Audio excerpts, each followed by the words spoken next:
How's it going? Good. So give me just a second.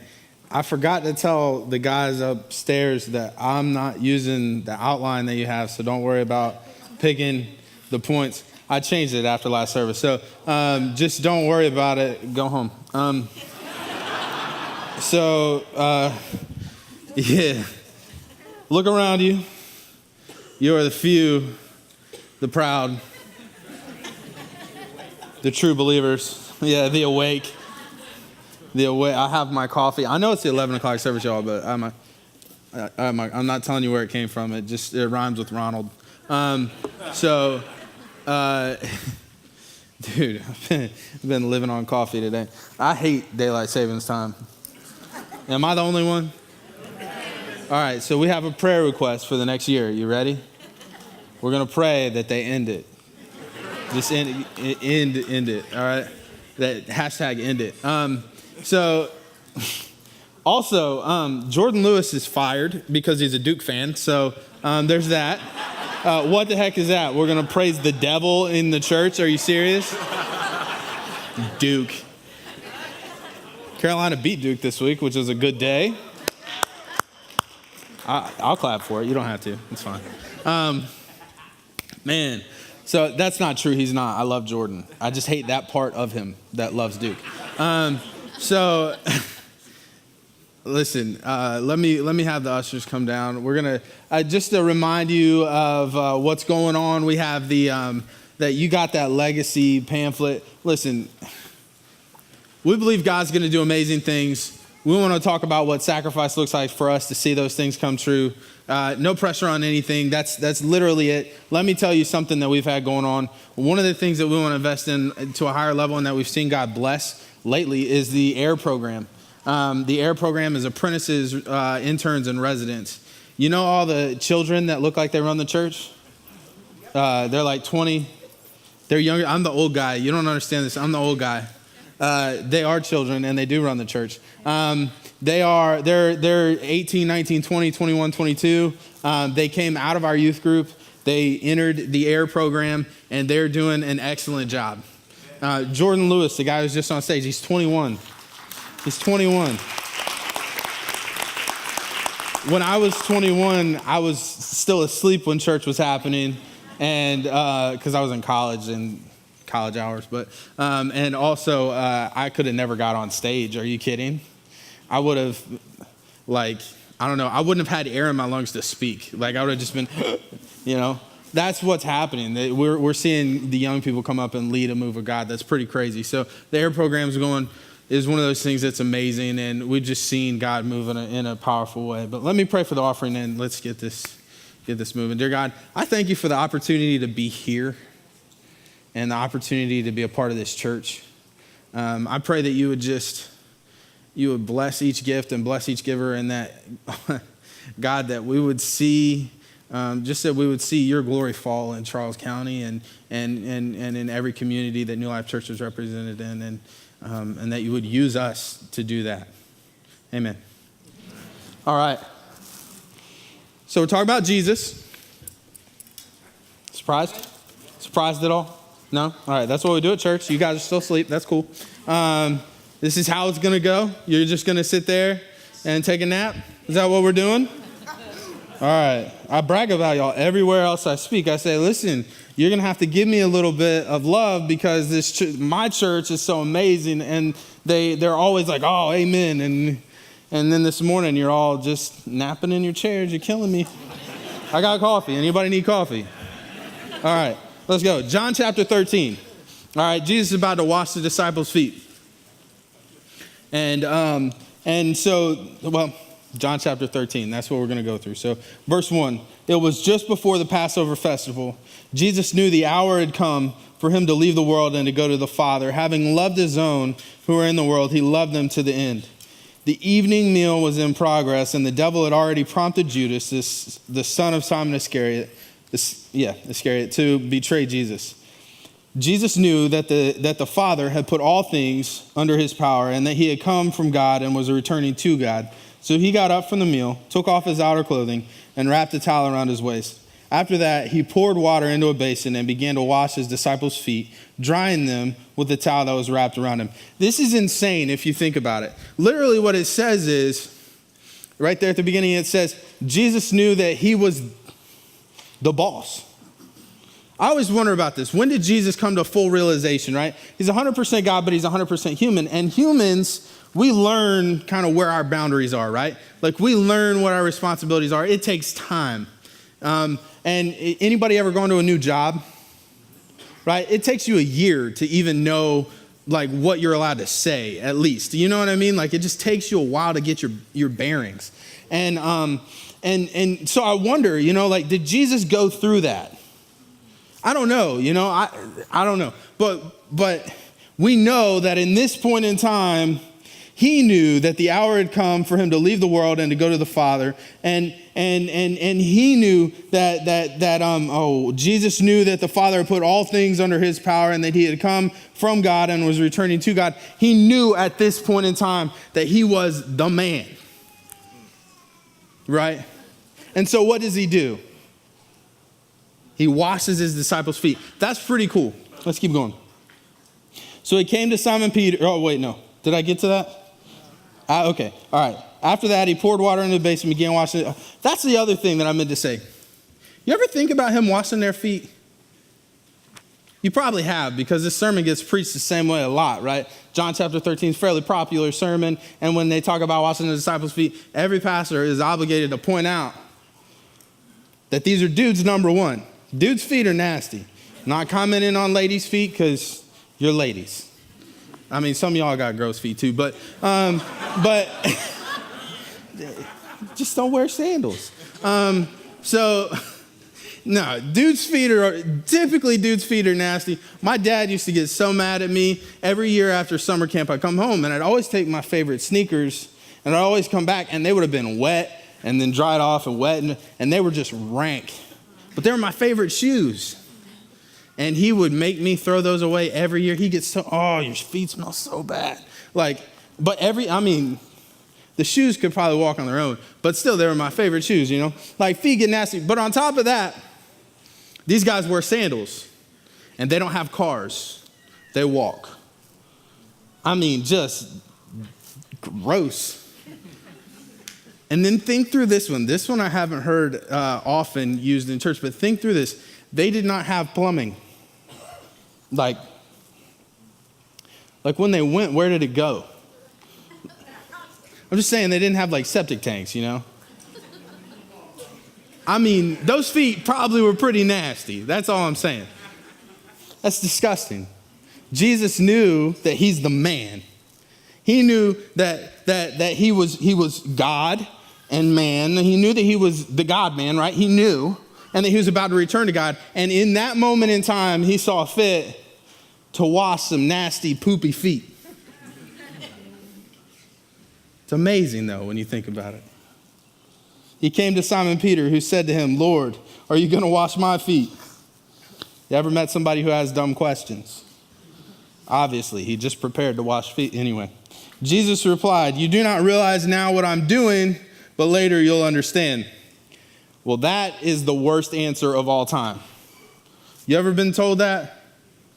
It's this. I'll tell you when you're older. Worst answer. What are you doing? I'll tell you when you're older. Worst answer ever. I used to tell my little brothers that just to make them mad. No, said Peter, you shall never wash my feet. All right, he's not understanding. Jesus says, unless I wash you, you have no part with me. Now, Peter goes high and to the right. He is he's complete other direction. Then, Lord, not just my feet, but my hands and my head as well. Don't just wash my feet, wash all of me. Now, that's awkward, Peter. Calm down, right?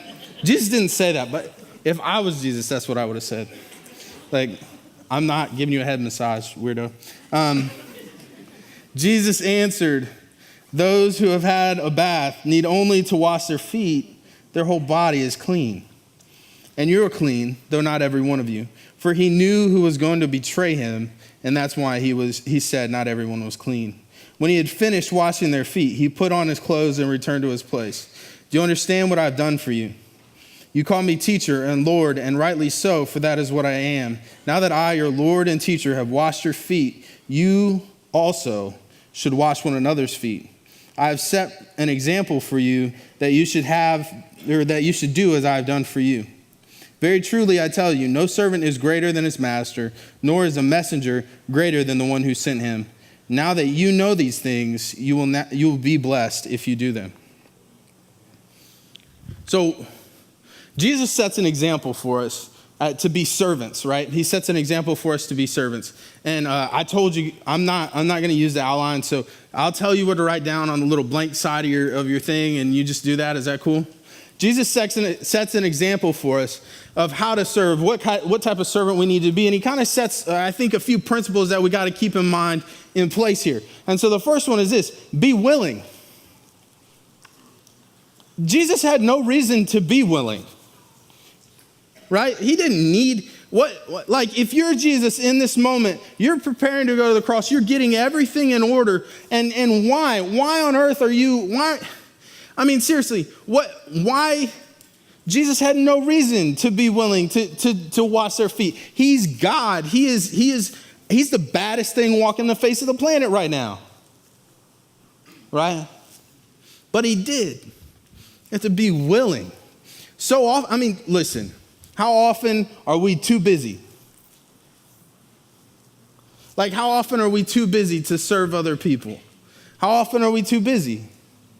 For the last year, I don't know how many times I've heard people say, oh, I know you're busy. Oh, I know you're busy. That kind of bothers me. Like, I got to figure out how to change the way that I'm coming across, because I don't want to be too busy.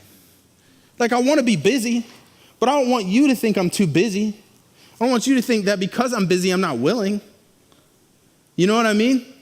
Because that's not my heart at all. My heart is not, oh, I'm too busy, I'm too good for that, I'm not willing, right? But I think we fall into that trap all the time where we appear busy or whatever, and we just don't go out of our way to say, hey, I'm willing.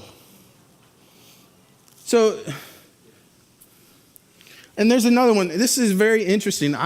After last service, somebody came up to me and said, you nailed it on this point here. And it was a totally different sermon, so I'm not going to try to explain that to you. But it's the same passage. And this lady works for a charity organization and oversees some soup kitchens. And the statement was, everybody wants to serve soup because they want to see the faces, and they want to feel like they're giving, but nobody wants to go grocery shopping. Sometimes we're not willing just because we kind of want to get the glory, like we kind of want to get the good stuff. And it's not intentional. You know what I mean? Like it's not, I don't think that it's hard-hearted or like any bad intent at all. But I do think often what we do is we go, oh, I want to be in that spot. And you want to be in that spot because that's the cool spot to be. I mean, who wants to go grocery shopping anyway?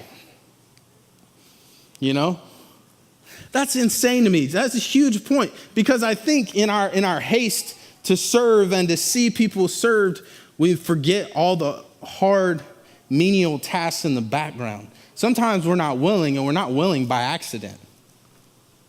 You have to be willing. Stay on top of it. Be aware of the way that you're presenting yourself. Be aware of what you're doing. Be aware of whether or not you're doing anything. We have to serve. Be willing. Be patient. After that, he poured water into the basin and began to wash his disciples' feet, drying them with a towel that was wrapped around them. He started washing their feet. He has started washing their feet, okay? And Peter says, are you going to wash my feet? How annoying has that got to be for Jesus? Like, for real. Let's just have a human moment here and watch this go down, okay? Jesus washing feet. Are you going to wash my feet? Obviously. That's what I've been doing, right? Okay, but you'll understand later. But, well, no, you can't wash my feet. No, right? And then, well, unless I wash your feet, you can't have any part with me. Like, this is symbolic. This is a big deal. Just let me do it. Well, then not just my feet, but my head and my hands. Seriously?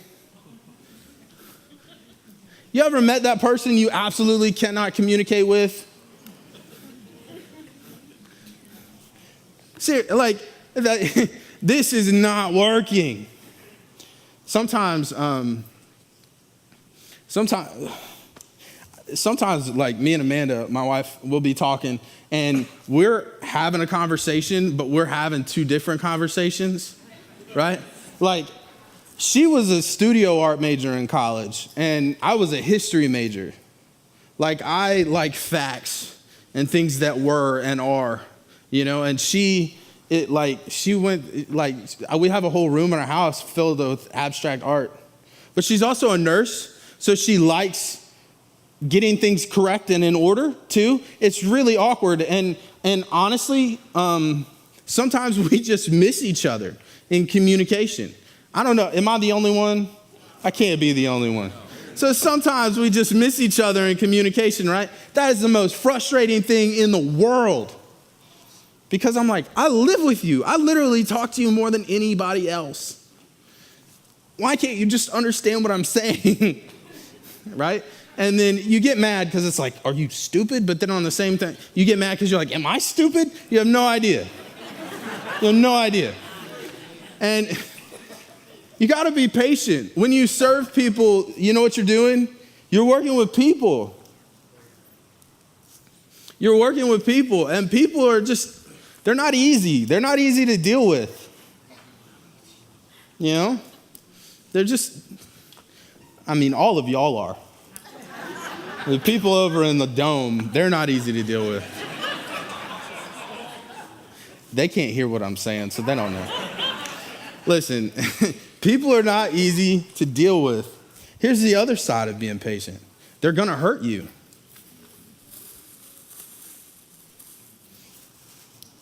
They're going to hurt you. He knew that Judas was about to do. He knew that Judas was about to sell him out for 30 pieces of silver. He knew that. He told Judas that he knew that. He told him.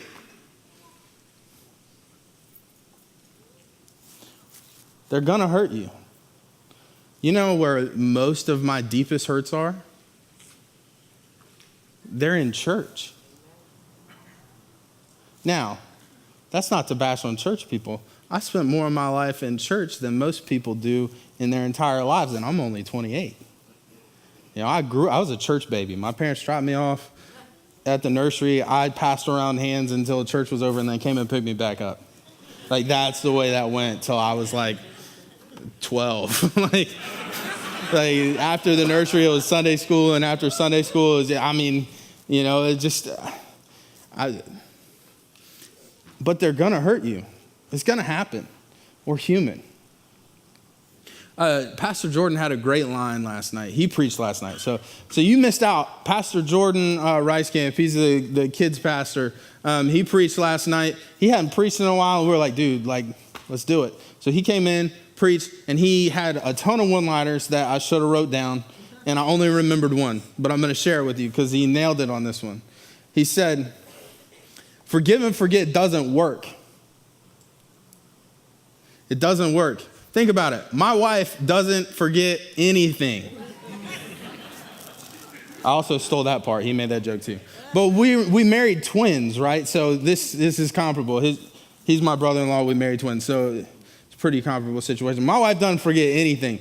Every time I leave the front door unlocked, you know what happens? It goes down exactly this way every time. She goes, hey, you left the front door unlocked. That's it. And I'm like, oh, I'm sorry. She's like, oh, no big deal. And that's it, right? What she's saying is, I noticed that you left the front door unlocked, and you leave the front door unlocked a lot. Could you please remember to leave the front door unlocked? But I'm not going to fight with you, and I'm not going to be angry with you, but lock the door. That's what she's saying, just by saying, hey, you left the front door unlocked, right? She doesn't forget. She doesn't forget. Forgiveness is not about forgetting. It's about losing count.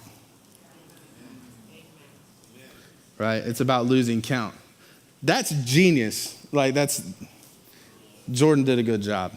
So it's not about forgetting. It's about losing count. People will hurt you. Just don't keep track of it. You got to love them. If you want to serve people, if you want to live out the example that Jesus set for us, you just got to lose count.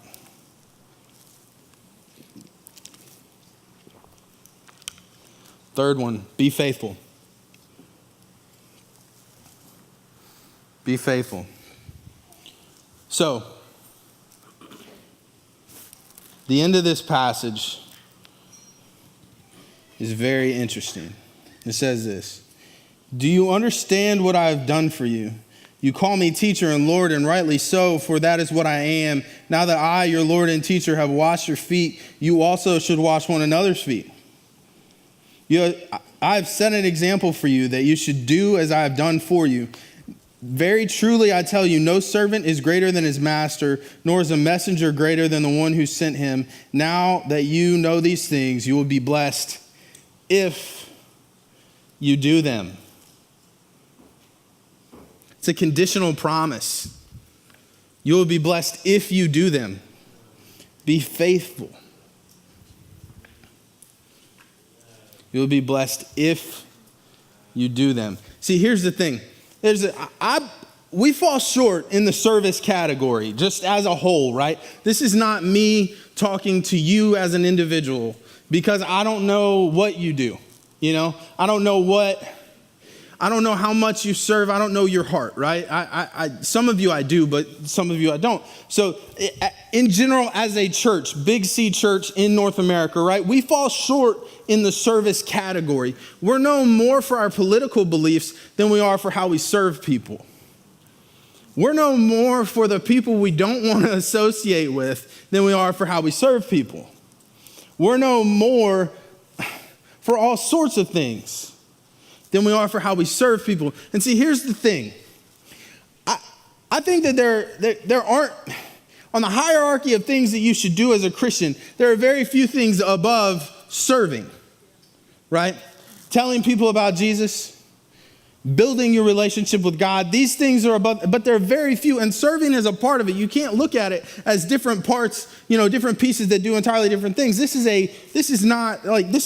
holistic. It's all tied together. Serving is super important, but we are not known for it in a lot of cases. And even when we are known for it, it's in times of extraordinary need. The church steps up when there's a disaster. That happens. That happens. I was in Haiti the year after the earthquake in Haiti. Let me tell you, the church was there. But we're not always faithful in the mundane. We're not always faithful in the mundane. We're not always known for it. And the problem is, it's a conditional promise. Like Jesus says, you will be blessed if you do them. You see, we need you to serve. And here's the deal. You need to serve. You need to serve in the church. You need to serve in the community. You need to serve all over. One of the things I said last service, and it just kind of came to mind, and I've never said it like this before, but lots of things start at home. one of the big things is education. Education starts at home. They said, they did, I read a study that basically middle to higher income kids, there's this education gap between middle and higher income kids and lower income kids. There's an education gap, and they were studying that, right? And basically what they said is, in a house that has the money for a parent to stay home, over the summer, a kid progresses in their education. They progress, they learn over the summer. And in a house that doesn't have both parents at home, or a parent at home ever, during the summer, the child will regress. And there are more occurrences of no parent being home over the summer in lower income homes than in the other ones. And so that's what happens, is this gap starts at kindergarten and it grows for 12 years. Right? Now, that's one study. The study could be wrong. That happens all the time. But what I'm saying is things start at home. So it's just, if you apply the service, right, and you apply, this is your church home. It should start here and move out. Does that make sense? You following me? And if that's the case, we're lacking. I'm not saying that we're doing a bad job, but we're lacking. Because we often have need, and God provides every single thing that this church needs in these seats.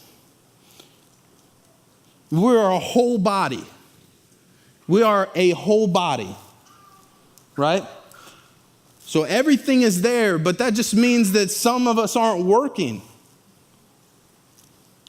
I think I said, okay, so you use the analogy of the body, right? We're a whole body, and the body has to work together, and the body has to work together to be functional. This is an analogy we use in the Bible. Here's the problem, though.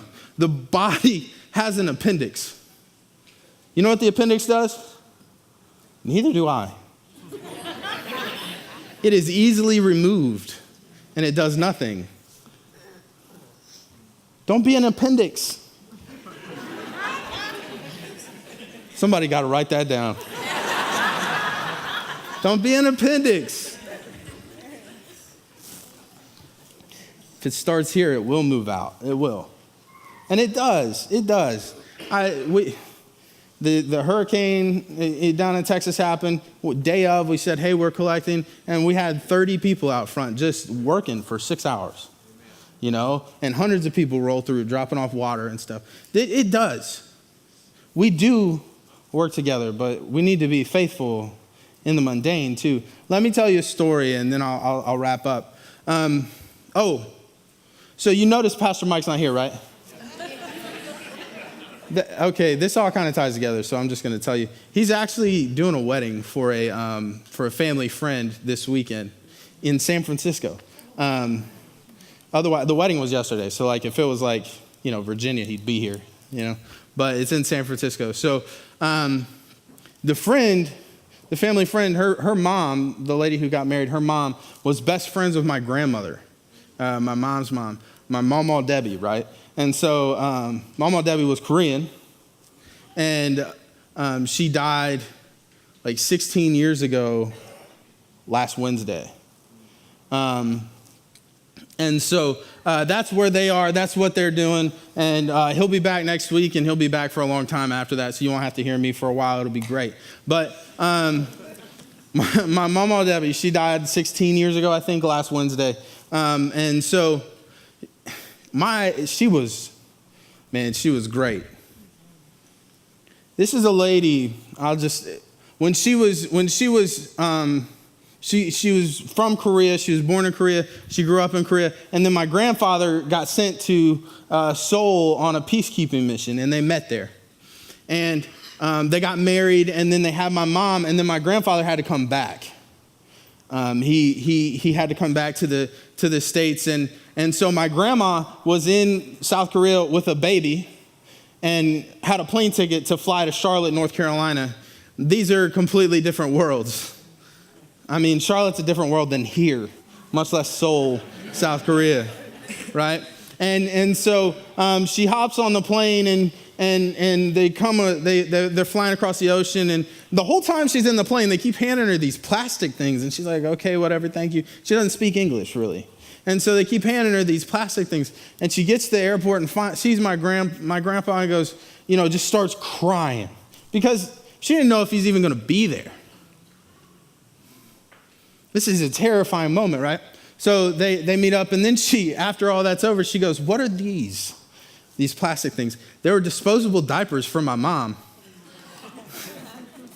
Because my mom was a 6-month-old baby, and she had a cloth diaper, and that's a really long plane ride to have a poopy diaper on a baby. And they kept giving her disposable diapers, but she didn't know what they were. It's hilarious. Anyway,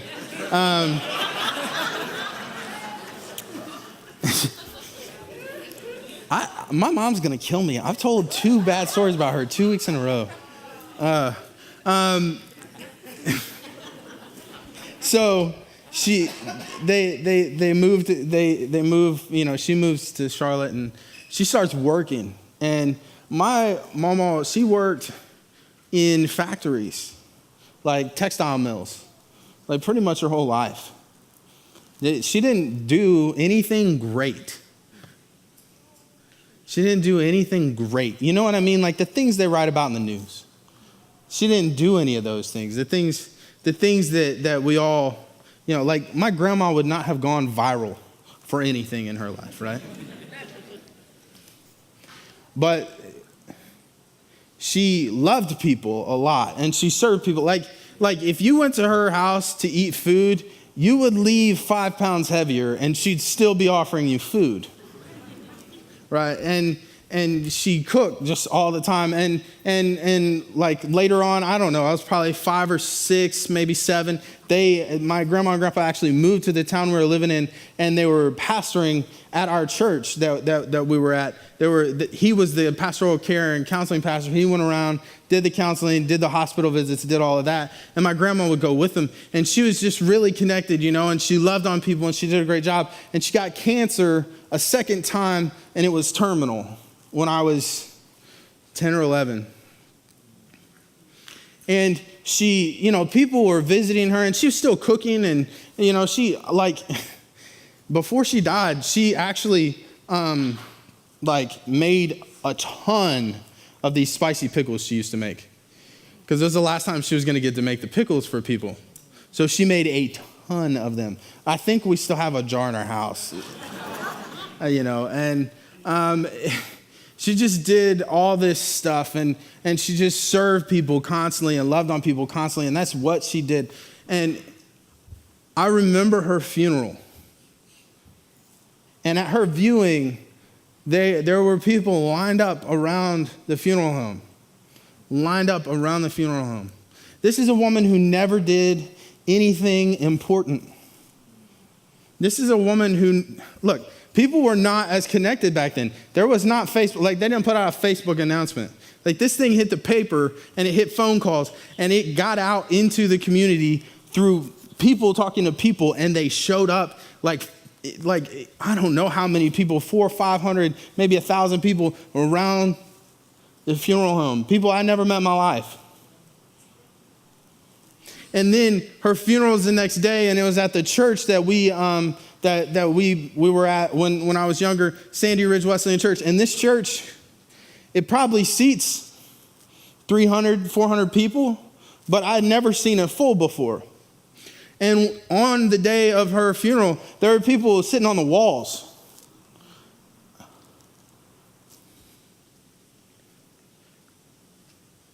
She was important. She never did anything important.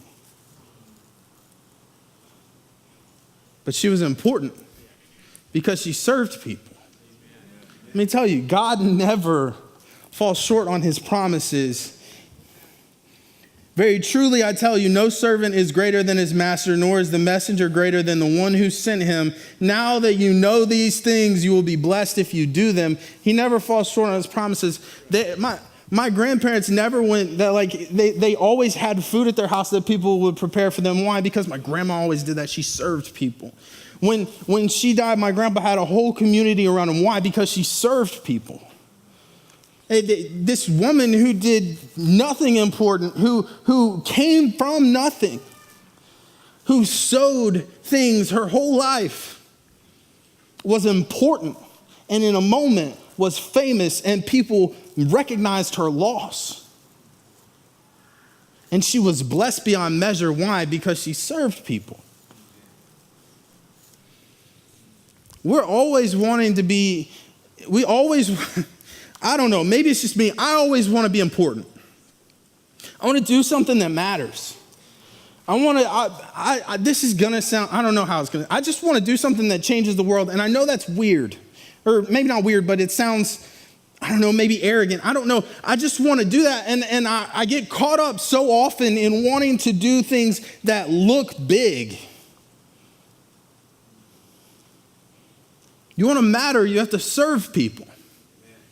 I was standing back there before the 9 o'clock service, and I was praying, and I was trying to get ready, and I was a little nervous, and I was praying, and God just kind of was like,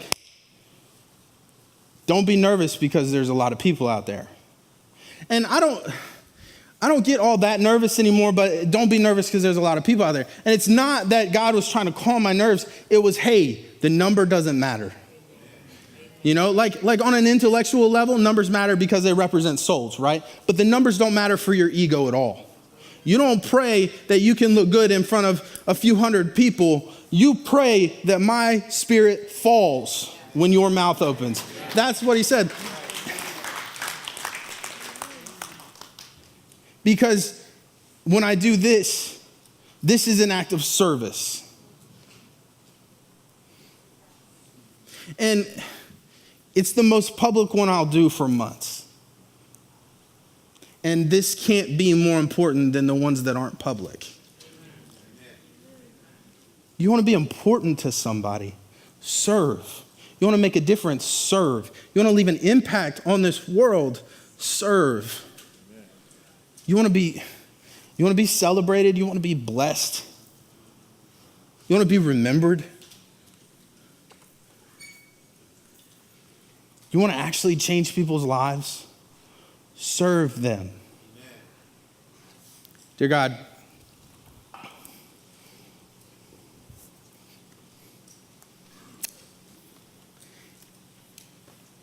it's a day that is a tired day. And it's a day when we're not necessarily all that motivated. It's a Sunday that feels like a Monday. But Lord, set a fire in our souls. Let us desire to serve people. Let us desire to see your spirit fall in our community. Let us desire to be blessed because we know you and because we tell others about you and because we serve them like you would serve them. Let us be a light in our communities. Let us one day, Lord, be celebrated, but not care about it, but be celebrated because they're celebrating you and what you've done in us and what you're doing in the community. Lord, let yourself just be glorified through our hands. Let yourself be glorified through our hands. Let us be Christians that go to work. Let us be believers that are also doers. Let us be the men and women you created us to be. Amen. Amen.